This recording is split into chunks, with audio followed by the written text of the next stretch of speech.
නාන්කඩේ සැමුලිනා මගේ පළමු කෙටිකතා සංග්‍රහය. ඇත්තටම නාන්කඩේ සැමුලිනා කෙටිකතා සංග්‍රහයෙන් මට ඕන වුණේ අපේ පාඨකයා අලුත් තැනකට අලුත් මානයකට ගෙන යන්න. මොකද බොහෝ වෙලාවට අපේ රටේ සාහිත්‍ය ක්ෂේත්‍රය තුළ නිර්මාණ ගැමි සමාජය එහෙම නැත්නම් නාගරික සමාජය රජකතා ඉතිහාස කතා වගේ බොහෝ තැන්වලට සීමා වෙලා තිබෙනවා. ඒ අත්දැකීම් අපේ පොදු පාඨකයාට හැමදෑම එකම විදියට තමයි දැනෙන්නේ.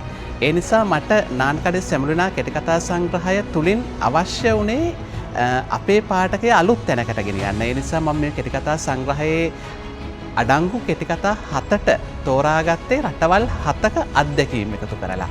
ඉතින් මට ඕන වුණා නාන්කඩේ සැමුලිනා කෙටිකතා සංග්‍රහය තුළ අපේ පාඨකයාට අපේ පරිසරයෙන් මිදිලා වෙනත් පරිසරවලට ගිහිල්ලා ඒ ජන ජීවිතවලට එබිලා ඒ මිනිසුන්ගේ තිබෙන විවිධ අදහස් විවිධ ගති පැවතුම් ඔවුන් කොහොමද ඔවුන්ගේ සමාජය තුළ මුහුණ දෙන්නේ කියන කතාන්දර අපේ පාඨකයාට ලං කරන්න. අන්න ඒ පරමාර්ථයත් එක්ක තමයි මම නාන්කඩේ සැමුලිනා කෙටිකතා සංග්‍රහය රචනා කරන්නේ. අපේ ශ්‍රී ලාංකේය පාඨකයාට අලුත් අත්දැකීමක් එක් කරાવી. ඉතින් ඒ නිසා මම ආරාධනා කරනවා ඔබට ඔබේ රසවින්දනයත් එක්ක ඔබට අලුත් අත්දැකීමක් එකතු කරන නාන්කඩේ සැමුලිනා කෘතිය සරසවි ප්‍රකාශනයක් ලෙසින් දුරට වැඩිලා තිබෙනවා.